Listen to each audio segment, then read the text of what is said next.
Hi, I'm Katrin Moon. I'm a PhD researcher from Durham University and I'm a project researcher. I'm going to briefly run through the findings from the first survey on social work during COVID-19. So the survey captures both the challenges faced and best practice opportunities that emerged in the first UK national lockdown and points to the different pathways for social work transformation in the UK. So we initially had access to 2,281 cases in an Excel spreadsheet format. And after cleaning the data, a total of 2,222 cases were uploaded to NVivo for analysis. So initial coding was carried out by the project researchers and brought to the CPD sessions with practitioner researchers, and these discussions informed another round of analysis.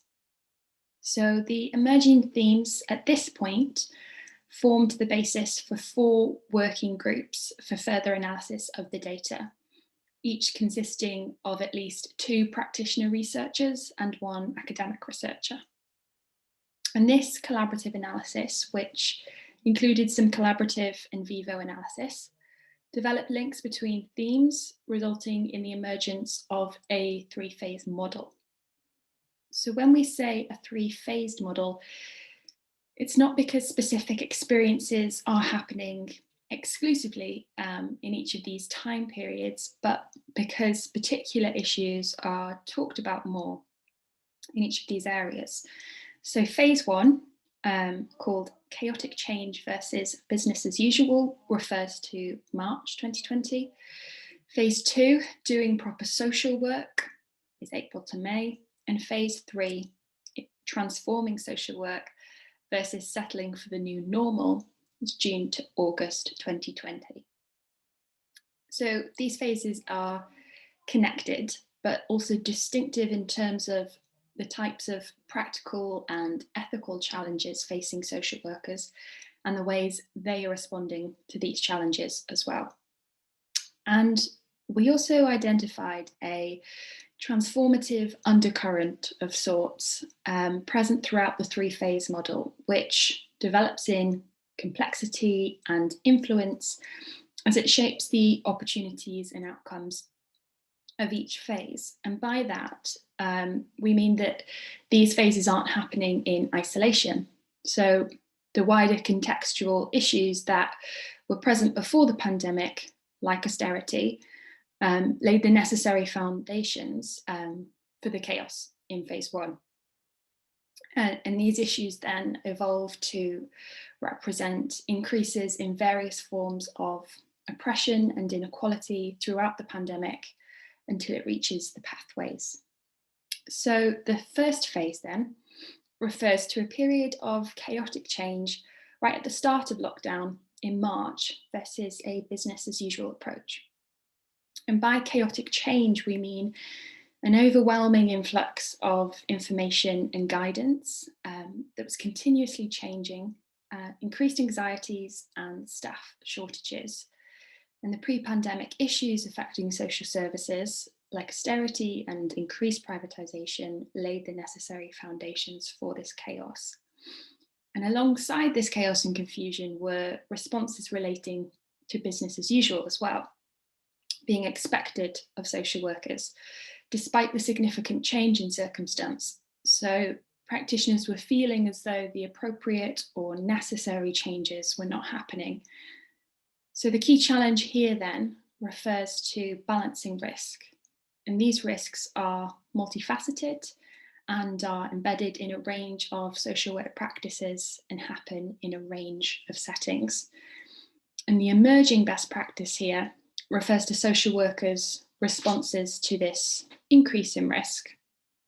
And this was based heavily on effective communication with management, the team members, service users, and other professionals, and a supportive and caring work culture.